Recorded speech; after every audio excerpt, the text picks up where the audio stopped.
Alhamdulillahi Rabbil Alamin, wassalatu wassalamu ala ashrafil anbiya'i wal mursalin, nabiyina Muhammadin wa ala alihi wa sahbihi wa man salaka tariqahum wa iqtada bihadihim ila yawmiddin.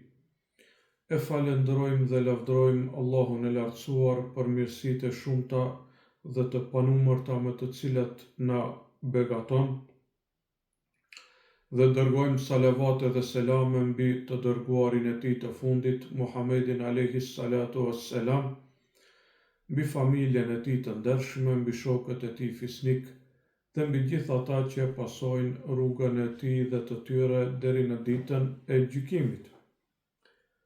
Në një hadith të pranueshëm dhe të saktë të Muhammedit alayhi salatu wassalam përmendet një gjë dhe një mësim shumë i madh, të cilin unë tash do ta titulloj më keq se mëkatari.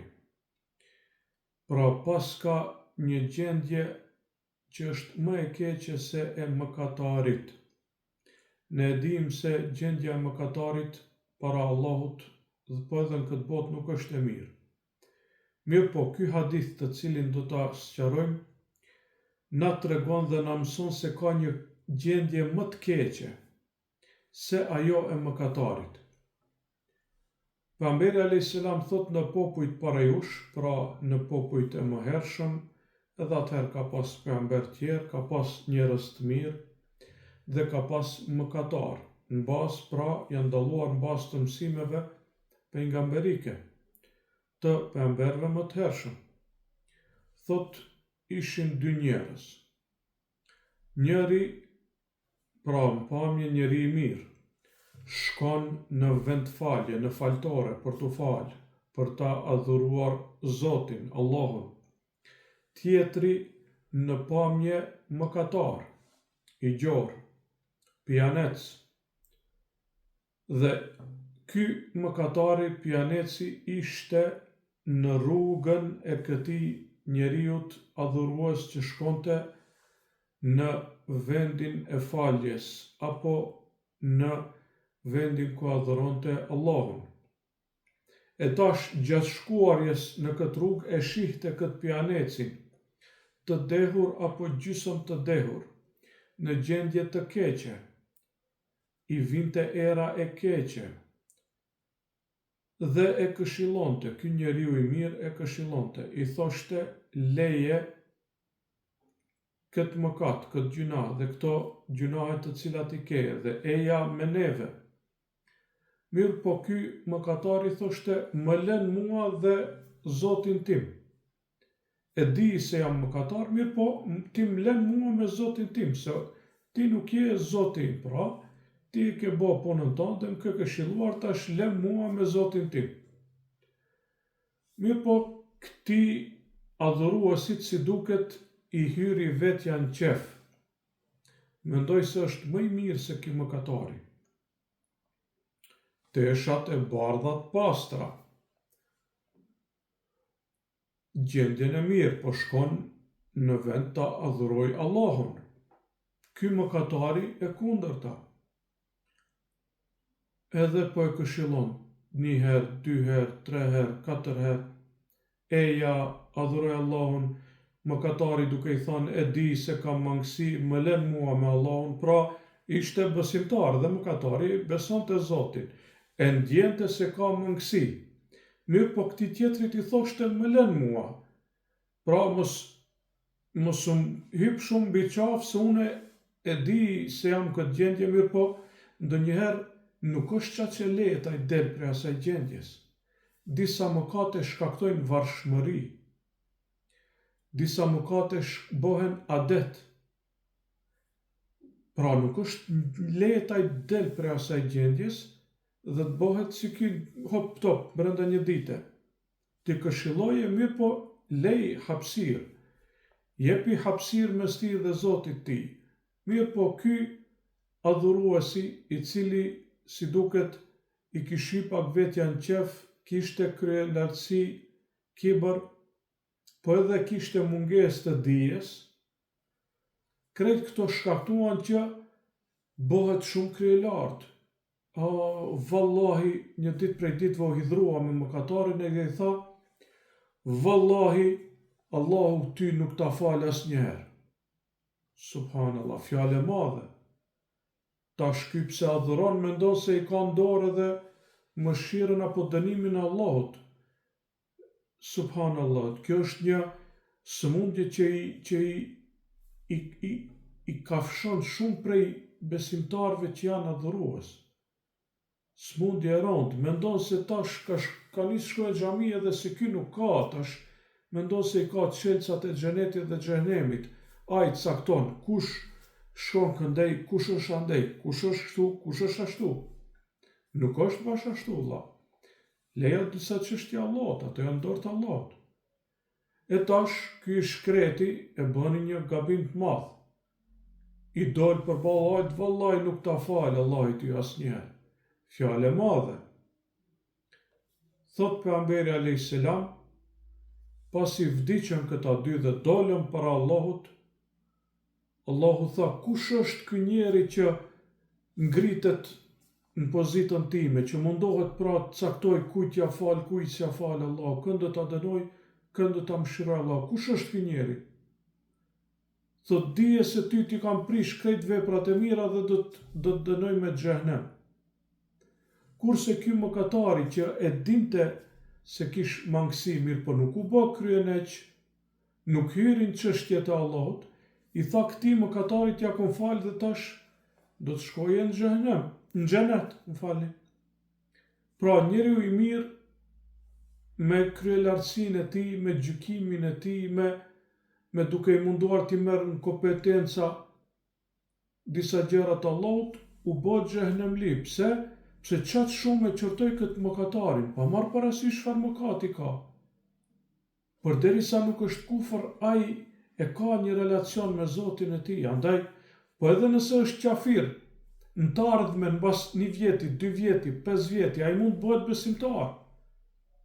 Për këtë shkak, kujdes kur gjykosh mbi njerëz. Edhe nëse është zhëllumqar, mbas 5 vjetëve mund bëhet i drejt, vëlla. Mos bjerë shumë gjykime të fuqishme, sidomos në kohën tonë. Incizohen gjërat, del ftyra jote, incizohet fjala jote, shenjat e tua, body language jot, krejt këto incizohen dhe do të ngelin. Allahu alem deri kur do të ngelin.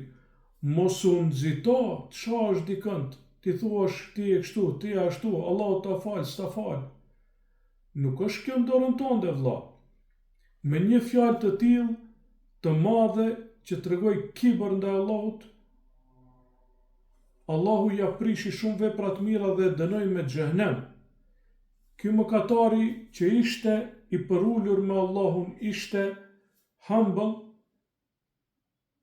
Allahu ja fali mëkatet dhe e çoi në xhenet.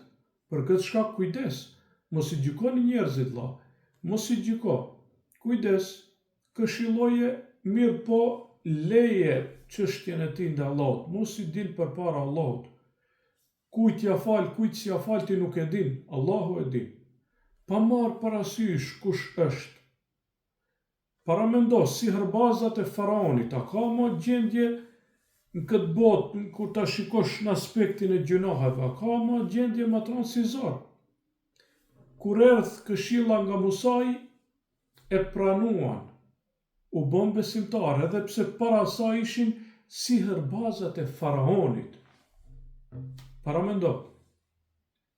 Për këtë shkak kujdes, do këtë vjetja se fal 5 kohë namaz. Tash agjeron Ramazan, ai tjetri agjeron nuk agjeron. Kujdes, këshilloje, merre me të mirë, thuj fjalë buta, mirë po. Mos gjyko, mos i thuj ti nuk bëhesh, mos i thuj ty nuk ta fal Allahu. Mos e mallko, mos i ndihmo shejtanit kundër ti, ti dëshiron ta nxjerrësh prej asaj ndërsie, e jo ta fusësh më thellë. Pse? Se mund bëhesh si Iblisi, Allahu na ruaj. Iblisi u bë kryelartë. Jo, unë jam më i mirë. Kush është Ademi? Unë të tregoj për ulësinë ndaj Ademit. Unë jam më i mirë, ai nuk është më mirë, mu më ke kriju kështu, atë ke kriju ashtu, derisa arriti kufrin e mendjemadhësisë dhe mallkimin e Allahut. Nuk është punë e lehtë, vëlla. Jo, unë jam i bardh, ai është i zi. Pa marrë parasysh, Allahu e ka krijuar, ti i bardh, thuaj elhamdulillah, ai është i zi, ndoshta disa gjëra i ka më të mira se ti. Pastaj kjo është shije, dikujt i pëlqen e bardha, dikujt i pëlqen e zeza. Mos u bën shumë krye lartë. Pa marrë parasysh tash, pejgamberi Muhamedi alayhis salam ka qenë i bardh, pa marrë parasysh, mbaj mendimin tonë, mirë po, mos i nënçmo të tjerët, vëlla, se gjithë janë krijesa të Allahut. Dhe ndoshta ky tjetri që ty doket jo shumë, para Allahut është shumë më lartë se ti. Pastaj ti me zullum mund të shkosh përfundosh edhe në xhehenem, Allahu na ruajt. Për këtë shkak, kujdes. Islami nuk i përkrah këto mendjemadhësira, këto kryelartësi, këto kibra me gjëra që nuk janë dorën e njerëzve. Nuk është dorën e njeriut, o vëlla. Dikush për shkak të rrethanave është bërë mëkatar, për shkak të rrethanave. Çashtu e ka pas rrethin, çat ambient është rrit, mëkati ju ka bë pjesë e jetës, mënyrë jetese, adet, varshmëri, shoqëri, shokët i kanë mëkat të tillë. Është shumë vështirë ai det. Allahu me atë është i mëshirshëm. Deri në momentin e fundit e len, e pret, i jep mundësi. Dhe ndoshta ati do t'ja falë veç me një la ilaha illallah të sinqert, momentin e vdekjes Allahu ja falë. Pse? Pse e din se ka qenë gjendje të vështirë, nuk e ka pas letë, në qatë ambient është rritë, që aty është zhvilluar, me që atë është mësuar. Andaj kujdes. Mos të bëjmë diçka që është më keq se mëkati. Dhe mos të bëhemi më të këqij se mëkatari. Kjo është pra një food for thought, siç thojnë anglezët apo amerikanët, një ushqim për mendimin tënd, për mendjen tënde, i bazuar në mësimet pejgamberike, që të kesh kujdes mos u bën gjykatës i njerëzve, leja gjykimet në dorë të Allahut, për ato çështje për cilat nuk je kompetent. Ku je kompetent, ajo diçka tjetër. Mirë po, kënd e fal, kënd nuk e fal Allahu, këtë nuk e din kërkush, leja Allahut. Mos u bën më i keq se vetë mëkatari. Me kaq përfundojmë. Wa sallallahu wa sallam ala nabiyina Muhammad wa ala alihi wa sahbihi.